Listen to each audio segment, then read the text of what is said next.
This is a classic. You don't have one. Let your core audience stomach that and then tell them where you get your abs from. Robin Limerick, Kevin Zwicker taking the. I'm sorry, dude. It's kind of been rough to be a Drake. And I know you're a big Drake fan. You're such a big supporter of mine. I almost feel bad. Robin, the one thing I notice about great champions in any arena is the way that you come back is the real way to figure out what type of champion you truly are. And us OV hoes will bounce back. Started from the bottom, now you're back. Let's talk the catalog, because this you wanted to talk about. You hit me up I did. Saying, can we argue Kendrick versus Drake number of classics? So here's the problem you're going to not like about my argument. Like, I could see arguing some of Drake's projects. Like, I could see the point for Take Care, though that feels more like a weekend project to me.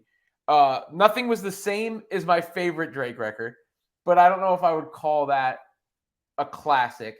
Meanwhile, I think you could make an argument that all of Kendrick's albums are classic for each of them individually.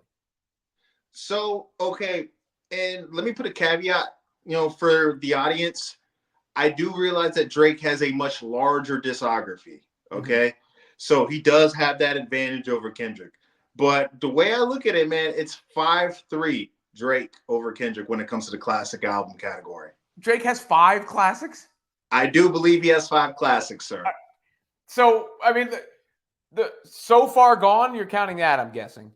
No. So if you want me to list my classic albums that I believe that Drake has, is he has Take Care, he has Nothing Was the Same, he has Views, he has If You're Reading This Is Too Late, and he has Scorpion. All right. Views. I hate Views. I never liked Views. I can accept Take Care, and I can accept Nothing Was the Same. I disagree, but I can accept those two as submissions. I like Scorpion. I think Scorpion's the last project he put out that I actually like. I have more positive feelings about than negative feelings about. There were some What's the No ID track right off the top of that? You talking about that we switched to 2, we switched to 10, right? That one? Nonstop. Nonstop. That is a beautiful Nonstop song. Right off the top. Here's the thing about Scorpion. It's bloated. There's too many songs, but the good ones are really good. Like it has a good slugging percentage. I don't know if its on base percentage is strong enough, but Views is when I sort of like started saying he was falling off. And and then people do really rock with, if you're reading this, It's Too Late. So I'm not mad at you bringing that up. I actually kind of like More Life as a Drake project. Again, but I like Drake with the melodies. I don't like Drake when he acts tough. And then let's go to the Kendrick side of it for a second. Because I can see some of those as arguments, but I don't think Drake has an indisputable classic. As far as Kendrick goes, Good Kid, Mad City is kind of an indisputable classic. Damn, I think, is kind of an indisputable classic. And then To Pimp a Butterfly is not my personal favorite. There's parts of it that are hard to listen to. There's parts of it I don't rock with the beat. But the stuff, again, that's like strong on there is legendarily strong. Like King Kunta and The Blacker the Berry and a bunch of stuff on that. And I think in the discourse, it's a classic, even if it's not a personal classic for me. And finally, Mr. Morale and the Big Steppers is almost getting like retroactive classic status from this battle. We will not even put Mr. Morale and the Mid Steppers in that. All right. Now, you were bringing up To Pimp a Butterfly. I'm also in agreement. That isn't my favorite album that he has, but I do believe it is a classic, like you said before. One thing that I like to compare To Pimp a Butterfly is the film Schindler's List. We can both agree that Schindler's List and To Pimp a Butterfly are very great things, in whatever medium that they're in. But we're not on a random Saturday thinking, hey, let's pop on Schindler's List or let's sit there and bump To Pimp a Butterfly. Yeah, I mean, I did go back and spin through. I'm just looking at his catalog again. King Kunta, These Walls, All Right, Hood Politics, The Blacker the Berry. Like there are really strong tracks on that, but it didn't grab me as much at first. But yes, I whatever movie you want to use that is serious or dark or whatever, that artsy, I guess, is what you would say in a sense, because it's a very artistic project. But I want to go back to Mr. Morale for a second, which is also a very artistic project. And when I first listened to it, felt almost like a play, like a theatrical performance. Feels like a theatrical play to me. But even if you didn't love it as a whole, if you go back to the best tracks on there, Count Me Out, Rich Spirit, Die Hard, N95, those are all better than any song Drake has ever made, you know? Robin, what are you even saying? You're going to have me send a drug test to your address, dude.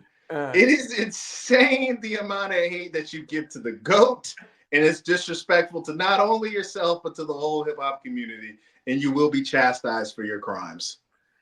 What are you going to send me? Ozempic? Is that the drug you're going to check me for? I don't know, buddy. Do you need to lose a few pounds? Yeah, well, always, yeah. No, I mean, let's just put it this way. I don't think in the grand scheme of things, like from the critical stand, there's a reason the Drake line that I think was the best he had, the funniest he had was, Kendrick just opened his mouth. Someone go hand him a Grammy right now, because Kendrick has gotten that critical acclaim. The argument Drake was trying to push was the commercial success, but even on, what did he say it on? Push-ups, when it comes to the numbers, I'm out of here. And now Kendrick's kicking his ass on the numbers, and people are going back and refinding his catalog. His streams as a whole are up 50%. And people are like, oh, I like that. Let me go check out what this guy's about. And that's it really all circles back to that Prince outlived Mike Jack line, where he's saying what I do has more substance. People are going to rock with it for longer. They're really going to feel it. Look, we've had this conversation back and forth with Drake and Kendrick, for a while now. And never once in our conversation that we have I said Kendrick is a scrub. Mm-hmm. All right. Kendrick, phenomenal artist. His albums, have touched a lot of people in a lot of different ways. All right. But we're talking about the GOAT, Robin. We're talking about the best to ever do it. You can't get dragged around like you just did and call yourself the GOAT. Come on. We talking about the hit maker we depend on. It's not a conversation, Robbo. I'm trying to help you. You make me want to just shake you. Well, let me say something. Let me think of what are the Drake songs I like the best. Hold On, We're Going Home, Passion, Fruit, Started From the Bottom, Nonstop. Trying to think of any other ones that off the top of my head that I like the best. I hate One Dance. I hate that. You know what's funny? This is. I like God's Plan. All right. This is Chinese symbols of the line "Strength and Guidance" from One Dance.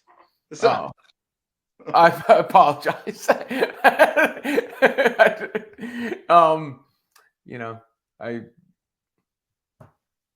I guess I'll have to Tootsie slide my way out of this.